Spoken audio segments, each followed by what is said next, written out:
Hi everyone, I'm Kat Muir from Cheap and Easy Eats, and today we're going to be doing the softest, most delicious morning rolls that you could ever make.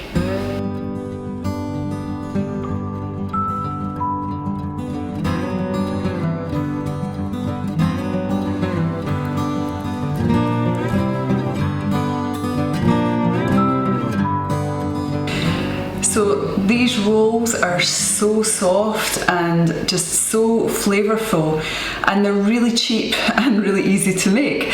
And I'm going to show you how to do it. There's only a small amount of ingredients, it's really cost effective, and again it's all things that you have in your cupboard. So if you feel like having a roll and you don't want to go to the shops, or you can't go to the shops, you just bring out these ingredients and voila, there you have them. And they're absolutely so flavourful. They're so much tastier than what you can buy in the shops as well. So all we need, and it's really simple ingredients, we're going to use 70 grams of butter that's softened or melted. We're going to use 500 grams of flour, and that's going to make 12 nice sized rolls. We're going to use 1 egg.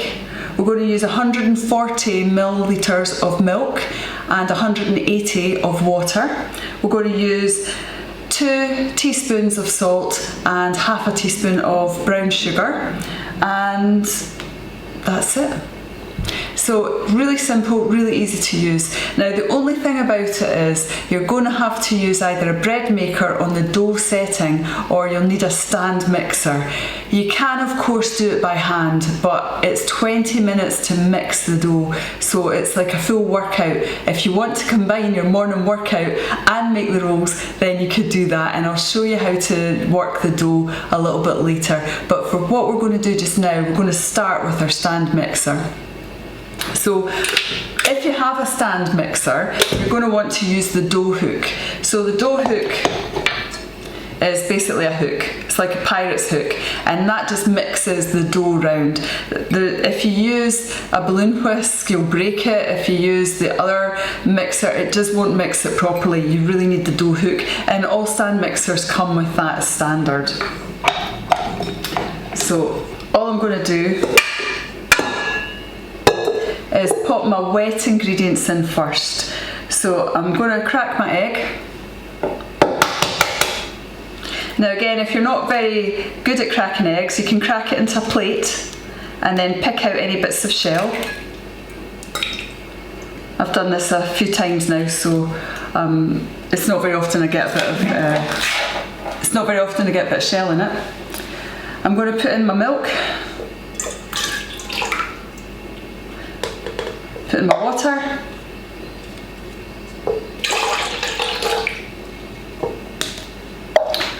I'm going to put in my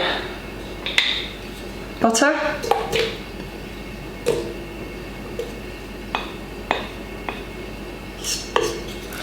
And I'm also going to put in my yeast at this point as well. Now I'm using one full sachet, it's about 7 grams of dried yeast.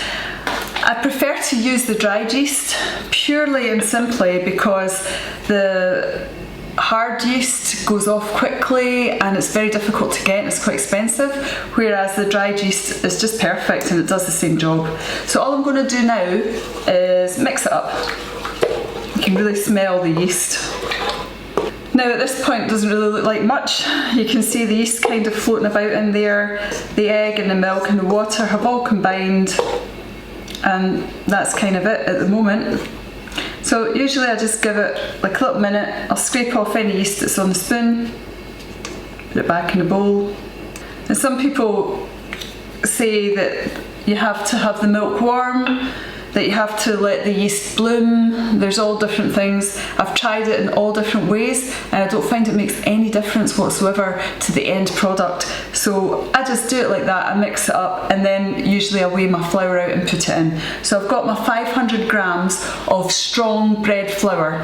Now you can use whatever type of flour you like, as long as it's bread flour. So it has to be strong flour because that's got more gluten in it. If you use plain flour or self-raising flour, you're going to end up with more of a cakey kind of rock bun rather than a roll. So we really want it to be a nice bread roll that looks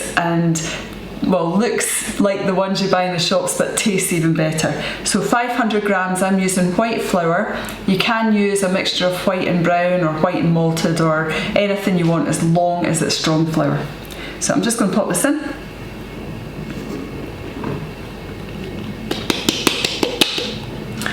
So I'm just going to put in the salt.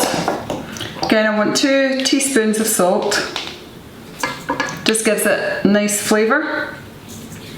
And I'm only going to use half a teaspoon of brown sugar. It helps the yeast to make it rise, and it just gives it a tiny little bit of flavour. So it's just half a teaspoon. And all I'm going to do is just mix it round just until it forms a little bit.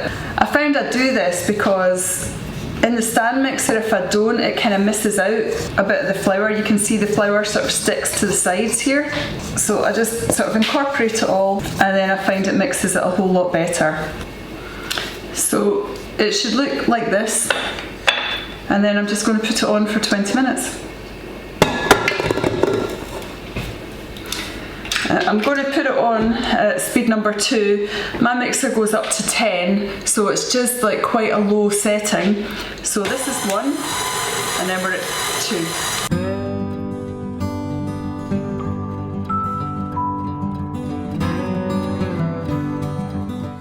Okay, so for those of you who don't have a bread maker to use the dough setting and you don't have a stand mixer, I'll show you a little bit about how to do it by hand.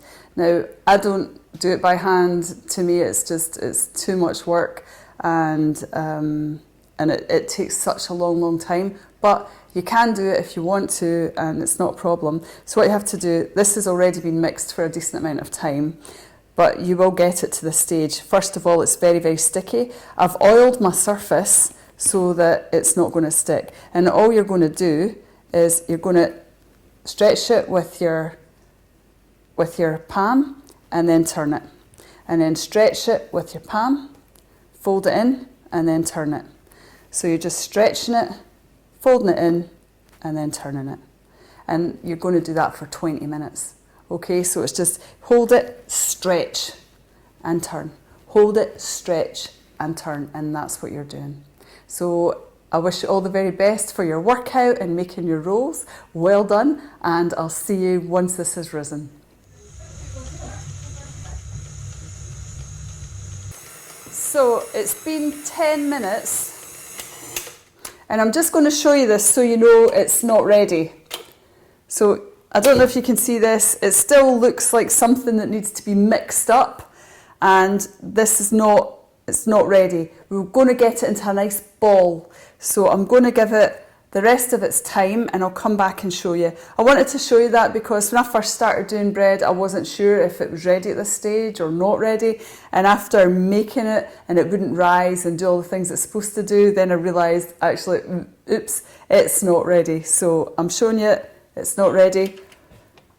It's been 10 minutes, we'll come back in another 10 minutes and I'll see you then.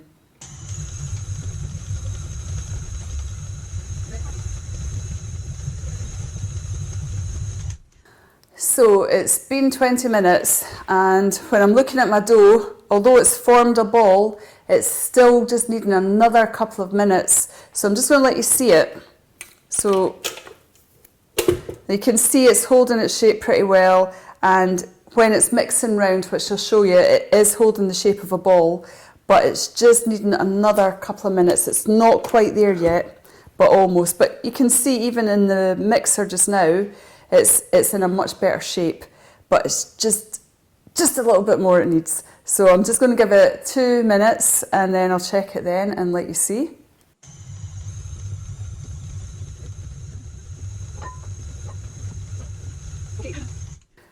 I've gave it another 2 minutes,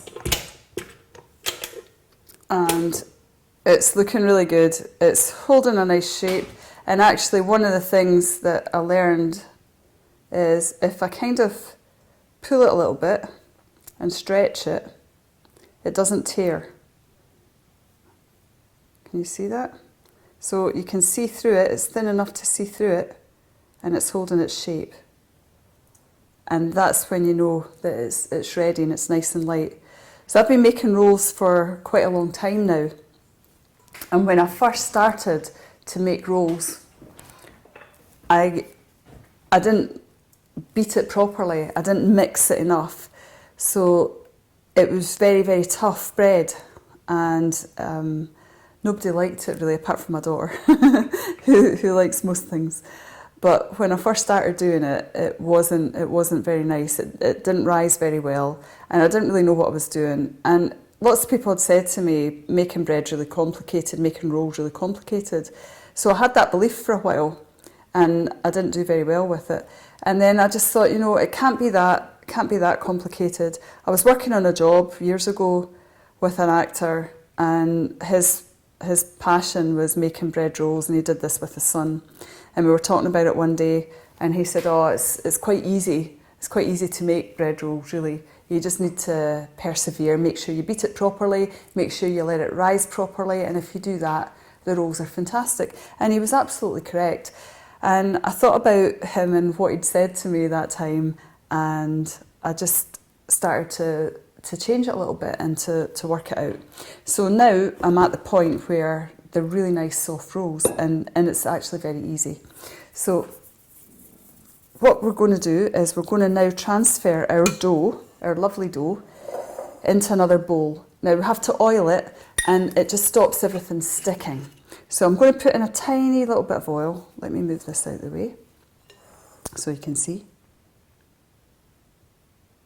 So it's not an awful lot of oil. It's probably about 3 grams of oil, and it doesn't matter what oil you use, really. I like Scottish rapeseed because it's local and it's full of omegas and lots of different good fatty acids and things.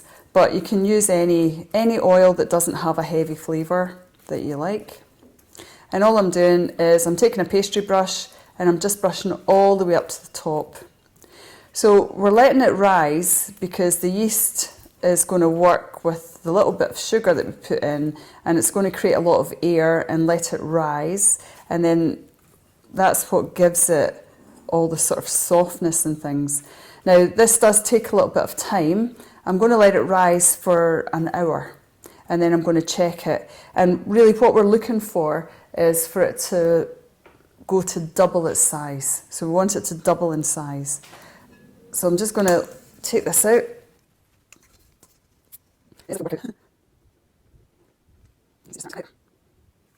Plop. So most of it's went out. I'm going to take what's left in here and just add it on top. And you can see it went into quite a nice shape.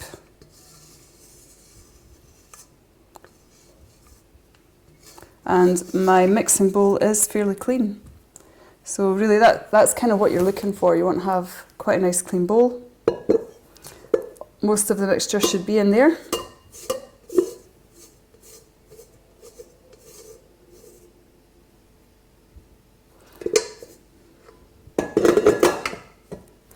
Now all we're going to do is cover it over, and we're going to put it in a warm area for an hour. So what I like to do is I have a microwave, which is a combi oven, and it's digital, so I can put it to 40 degrees Celsius, which is just sort of like warm enough without cooking it, and that's warm enough to let it activate and rise. If it's a really hot day, you can just leave it in the sunshine and that'll do the same thing, or you can put it in your fan oven, but it can't go for any hotter than 40 degrees, or else it will start to cook.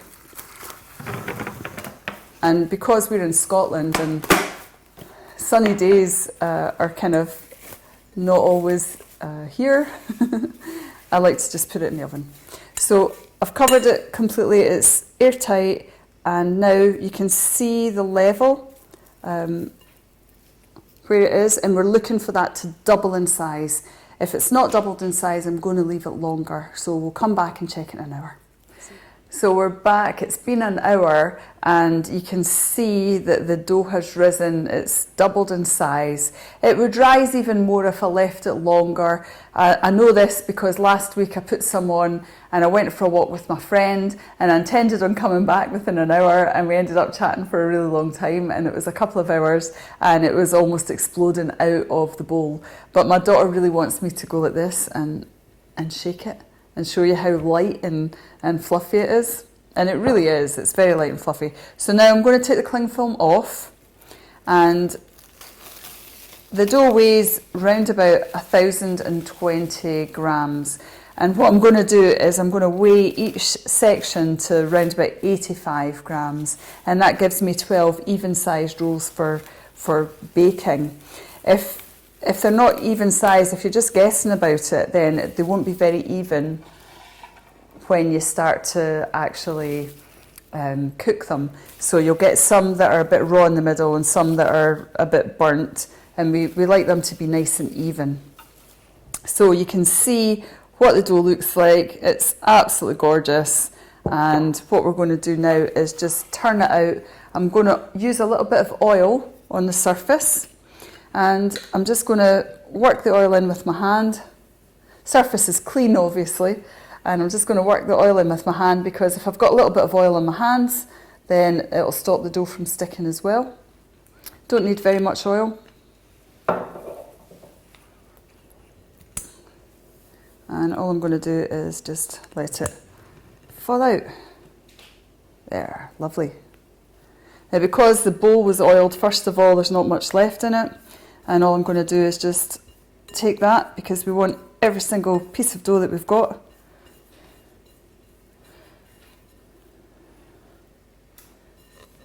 Now, a lot of people say to knock the air out of it at this stage. I don't really bother. I don't really know the reasons why, but I just think it's another step that you don't need, and it doesn't affect the end result of the rolls in any way, for me anyway. So all I'm going to do is put my scales on. I'm reusing my cling film so that it doesn't make my scales all sticky, and I'm going to just cut it. Usually I oil my knife a little bit, I forgot to do that, but if you oil the knife just a little bit, then it'll stop it sticking. I normally use a pizza roller actually, and I was just saying that to my daughter, that it's kind of old and it's very, very squeaky, and the noise now is just, it's horrible. So if you've got a pizza cutter, you can just use that, and that's quite simple and easy, and it just rolls right through it, and it's great. So I'm just going to cut it into some little chunks.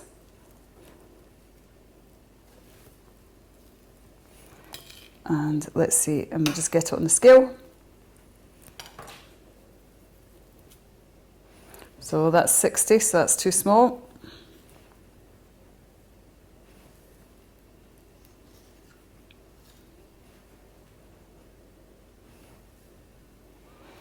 And I kind of average it, like I don't always get them at exactly 85, but if I get it between 80 and 85, then that's fine. It's okay if one is just a little bit different to the other, just by a few grams. So all I'm doing is I'm tucking everything in to the underside so I can make a really nice roll shape. So it just kind of looks a bit like that, like a little dumpling or something. And then I turn it over, so this is my top half, and I'm just going to roll it between my hands. Nice little shape, and just, I'm going to put it in. I've got a little baking tray that I've lined with some baking paper, and I like to reuse things. So I've actually found like it's quite a good quality baking paper, and I can use it a few times, and then I feel like I'm doing my bit for the environment too. I'm just going to continue with this. If you weigh the dough before you start, then just divide it by 12 so that you know that your pieces are going to be equal. And this is really nice to do if you've got children. They enjoy doing all that kind of things, you know, they like all the textures and the feelings of everything. And I did this with my son the other week, and he really enjoyed it. And when you're putting them in, you want to just leave a little bit of space. Sometimes when I'm doing this, I think, gosh, have I misjudged the size? And am I going to have enough dough to make 12 rolls? but there's always enough dough to make 12 rolls, and sometimes I end up, I don't know what's happened to my calculations, but I have 1 or 2 slightly larger rolls, but they're only larger by a tiny little amount, so they all cook very nicely. And a couple of grams is fine, as long as it's not, 20 grams, 40 grams, things like that, then it's going to cook at a different rate. So when it comes down to the last 3, I usually just weigh them and see what I've got so that I can get them as equal as possible. Sometimes I have one that's a bit bigger than the other. And then all I'm going to do is I'm going to just paint them with a little bit of milk and put them in the oven to warm them up. So when I'm going to start painting them with milk, I'm going to put my big oven on just to heat up and then cool down again. And then they're just going to cook from where they are. Okay, so all I've got is just a little bit of milk in a cup, and you can use oil or egg. It's just to give them a nice colour. And I do it at this stage because I don't really want to disturb them once they've risen again. You can cook them like this, but they're not as light and fluffy. They definitely need that second rise or proofing, and then they're just so light and gorgeous. And you don't have to put a little wash on them. They will have a nice enough colour, but it just really adds to the depth of them and to the look of looking like a really nice roll that you would buy in a shop. So that's my wash done,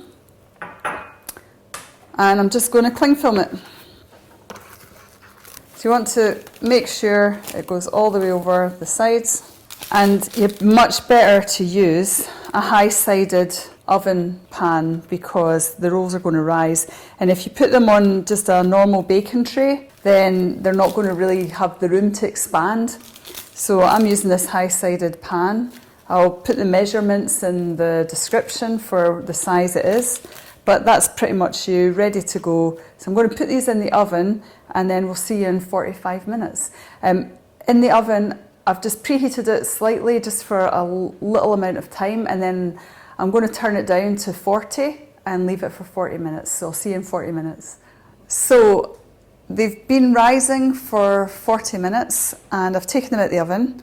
I'm now preheating my oven just now to between 190 and 200. If you've got a fan assisted oven, you want to go down a little bit because it gets a little bit warmer as the fan circulates the air. And we're going to cook them for 18 minutes. Now, all I have to do is take the cling film off. You can see how much they've risen, and they just look amazing. And I don't need to do anything else now except put them in the oven. And I'm going to let them cook for 18 minutes, and then we'll be back after that. So this is the final stage. It's so exciting. Everybody's drooling in here because they just can't wait to eat the rolls. So we'll see you back in 18 minutes. So it's been 18 minutes. My rolls have been cooking for in the oven. You'll still hear the whir of the oven in the background because it's cooling down now. And here they are, 12 gorgeous rolls. So I'm going to just pick them out. They're really warm. So, whoa. You can see the steam rising off of them. I'll just show you how gorgeous and soft they look. I'm just going to place them down here. They're so warm because they're straight out of the oven. Let me see. Oh, I don't think that's going to help. There we go.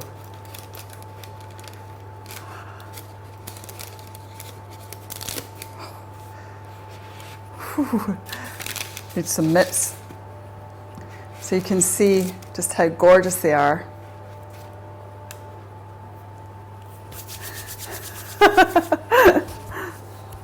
Let me just pull a couple apart for you and you can just see, look at that. Really, how lovely is that? Fresh roll out the oven, just like that. Look at all those lovely soft layers. So I'm going to just put these ones over here.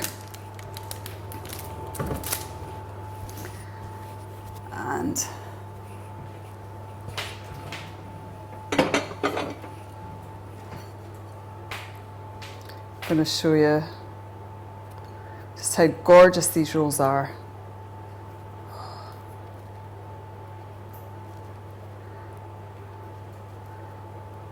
Just look at that. It's so soft and springy and just absolutely gorgeous.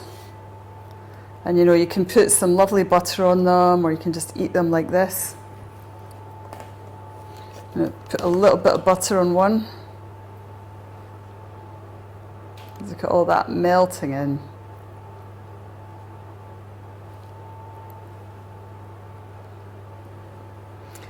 I can't even begin to tell you how delicious they smell. And although they take a little bit of time because you've got to leave them rising, they're definitely well worth it. So I'm just going to pull a little bit off.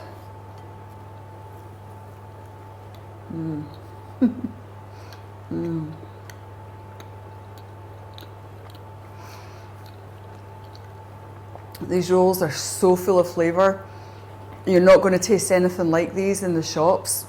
They're just so delicious, and you can see how soft they are and how gorgeous and light they are. And look at this, just so lovely.